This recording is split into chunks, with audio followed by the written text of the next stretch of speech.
নমস্কার, আমি বিক্রম। অজানা ভৌতিক রহস্য চ্যানেলে আরও একটি নতুন এপিসোডে আপনাদের সবাইকে স্বাগত।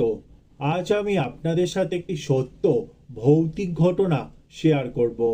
আশা করি গল্পটা খুবই ভালো লাগবে। এই রকম সত্য ভৌতিক ঘটনা শোনার জন্য অবশ্যই চ্যানেলটা সাবস্ক্রাইব করে দেবেন।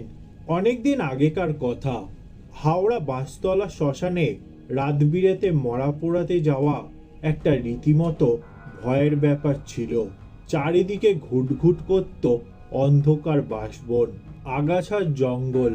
শুধু তাই নয়, নানা রকম ভৌতিক ব্যাপারও ঘটত। সেবার গ্রীষ্মের শুরুতেই হঠাৎ এই অঞ্চলে খুব মহামারী দেখা দেয়। এক সন্ধ্যার মধ্য হাওড়া রামকৃষ্ণপুরের এক ভদ্রলোক কলেরায় মারা যান।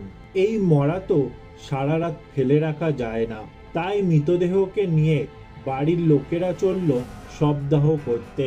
4 জন কেঁধো আর 2 জন বাড়তি, মোট 6 জন। সঙ্গে ভদ্রলোকের ভাইপোও ছিল। ভাইপোর নাম বিশু। সে ছিল খুব ডাকাবুকো। গোছগাছ করে মরা নিয়ে যেতে রাত হয়ে গেল অনেক, তা প্রায় 10টা।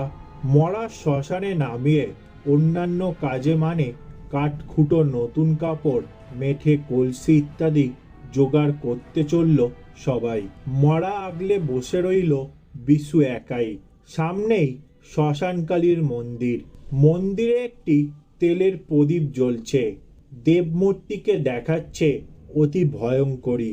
এছাড়া ঝোপঝাড় থেকে কীটপতঙ্গর ডাক, শ্মশানে নিম গাছ, বটগাছ থেকে প্যাঁচার ডাক ও শিয়াল কুকুরের চেঁচানিতে এক ভয়াবহ পরিস্থিতি উদ্ভব হয়েছে। সে এমনই এক পরিবেশ যে বিশুর মতো সাহসী যুবকেরও বুক কেঁপে উঠতে লাগলো মাঝে মাঝে। এরই মধ্যে বামুনটা এসে বলল, এ কি, তুমি একা? আর কেউ নেই? বিশু বলল, আর কারো থাকার দরকারও নেই, আমি একাই 100। আচ্ছা সাহসী ছেলে, আমি দেখছি। এ জায়গা ভালো নয় বাবা, মাথার চুল পেকে গেছে আমার। তোমার চেয়ে অনেক আচ্ছা আচ্ছা সাহসী ছেলে আমি দেখেছি। একটু সাবধানে থেকো, মরা ছেড়ে কোথাও যেও না। কিছু দেখলে অযথা গোয়া তুমি করো না। আর ভয় পেলে আমাকে ডেকো, আমি ওদিকে থাকি। বিশু বলল, আপনি জানতো মশাই, আমাকে একটু একা থাকতে দিন। আমার বহুদিনের স্বাদ ভূতের সাথে দেখা করার। আজ যদি ভূত একটা দেখতে পাই তো সে সুযোগ ছাড়ি কেন? যত সব বুঝরুকি।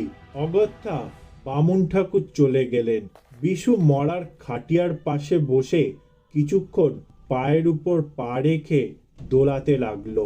তারপর মনের আনন্দে শীষ দিল। হঠাৎ কোথা থেকে ম্যাও একটা বেড়াল ডাকলো যেন। কোথায় বেড়ালটা? আবার ম্যাও। বিশুর হঠাৎ চোখ পড়ল চিমনির দিকে। চিমনির ভিতর থেকে একটা কালো বেড়াল বেরিয়ে এসে ওর দিকে তাকিয়ে আবার ডাকলো। বিশু সেদিকে তাকাতেই হঠাৎ শরীরে কেমন শিহরণ খেলে গেল। এটা কি হলো? এমন তো হওয়ার কথা নয়। ওর মতো সাহসী ছেলে ভূতের বদলে শেষকালে একটা বেড়াল দেখে? না না, মন থেকে এই দুর্বলতা ঝেড়ে ফেলতেই হবে। বিশু আবার বেড়ালটার দিকে তাকালো। বেড়ালের চোখ দুটো যেন তীব্র আলোকরশ্মির মতো জ্বলছে। সেই আলোর দিকে তাকানো যায় না। বিশু মনের দুর্বলতা ত্যাগ করে তবুও এক দৃষ্টিতে সেই বেড়ালটার চোখের দিকে তাকিয়ে রইল। বেড়ালটাও কিছুক্ষণ ওইভাবে থেকে এক পা করে এগিয়ে আসতে লাগলো এবার। কিন্তু এ কি, বেড়ালটা হঠাৎ অত বড় হয়ে উঠছে কেন? বিশুর এবার সত্যি ভয় হলো। ও দেখলো বেড়ালটা যত এগোচ্ছে ততই বড় হচ্ছে। এও কি সম্ভব? পাশেই একটা চিতা খোঁচা অর্ধদণ্ড বাঁশ পড়ে আছে। ও সেটা কুড়িয়ে নিয়েই রুখে দাঁড়ালো এবার। বলল, আর এক পা এগোবি তো মেরেই ফেলবো।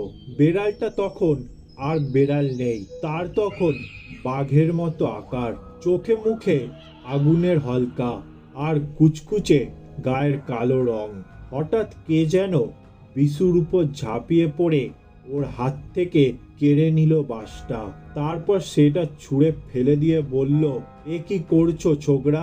আমি জানি এরকম অঘটন একটা কিছু ঘটবে। দুহাত জোর করে ক্ষমা চাও ওর কাছে, বলো অন্যায় হয়ে গেছে। বলে বামুন নিজেই বলতে লাগলো, তুমি ওকে ক্ষমা করো বাবা, ও ছেলে মানুষ, ওর অপরাধ নিও না, তুমি স্বস্থানে ফিরে যাও। বিশু নিজেও তখন ভয়ানক ঘাবড়ে গেছে। সেও এবার হাত জোর করে বলল, আমি তোমাকে অবিশ্বাস করেছিলাম, তাই কি তুমি এমন রূপে আমাকে দেখা দিলে? আমি তোমার কাছে ক্ষমা চাইছি, কথা দিচ্ছি আর কখনো তোমার অস্তিত্বকে অস্বীকার করব না। অনেকক্ষণ ধরে ওদের কাতর অনুনয় বিনয়ের পর সেই বিড়ালটা যেমন এসেছিল তেমনই এক পা করে পিছু হাঁটতে লাগলো, আর প্রতিটি পদক্ষেপে ছোট হতে হতে আবার সেই আগের চেহারায় পরিণত হলো। তারপর চিমনিটার ভিতর ঢুকে যেতেই মাথায় হাত দিয়ে ধপ করে বসে পড়ল বিশু। ওর গা দিয়ে তখন দরদর করে ঘাম ছুটছে। বামন বলল, ওই বিড়ালটা বেড়াল নয় বাবা, কালো বেড়াল অপঘাতে মরলে অনেক সময় ওরা পুষ্করজনই প্রাপ্ত হয়, ওটাও তাই। মাঝে মধ্যে তিথি নক্ষত্রের দোষ ঘটলে ওকে এখানে দেখা যায়। ও জেগে উঠলে কারোর সাধ্যি নেই ওকে আটকাবার। আমি আসতে আর একটু দেরি করলেই ও শেষ করে ফেলতো তোমাকে। বিশু বলল, আপনি না এলে আমি সত্যি রক্ষা পেতাম না ঠাকুর মশাই। ভূত আমি বিশ্বাস করতাম না, কিন্তু এখন করছি। এই রকম ভৌতিক ব্যাপার যে হতে পারে তা আমার জানা ছিল না। পুষ্কর ভূত সত্যি ভয়ঙ্কর। এর কিছুক্ষণ পরেই সবাই এসে পড়লে দলবদ্ধ হয়ে শবদাহ করলো ওরা। গঙ্গায় স্নান করে শুদ্ধ হয়ে ভোরবেলা বাড়ি ফিরে গেল সবাই। তবে সেই থেকে বিশুর আর কখনো মরা পোড়াতে যায়নি। এই ছিল আজকের সত্য ভৌতিক ঘটনা। গল্পটা ভালো লেগে থাকলে লাইক, শেয়ার ও কমেন্ট করে দেবেন। এই রকম সত্য ভৌতিক ঘটনা শোনার জন্য অবশ্যই চ্যানেলটা সাবস্ক্রাইব করে দেবেন।